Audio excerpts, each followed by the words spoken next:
wersja prawa Murphy'ego. Ledwo człowiek zdąży jedno naprawić, to już się drugie zepsuje. W związku z tym dzisiaj mamy na tapecie pralkę Master Cook. Ona już jest częściowo rozmontowana, w której zużyły się amortyzatory, przez co bardzo mocno wibruje przy wirowaniu, przemieszcza się po łazience, gdyż bęben ma po prostu za duże bicie, oraz też z powodu między innymi tego zjawiska wytarły się dziurki takie na kołnierzu uszczelniającym. On zresztą był już kiedyś łatany, więc postanowiłem go teraz całkowicie wymienić.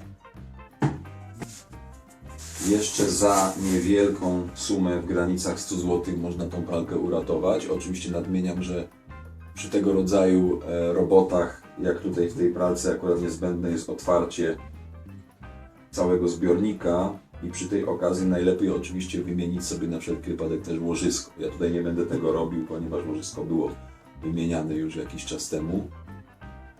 No i zobaczymy, czy uda nam się tą pralkę jeszcze postawić na nogi.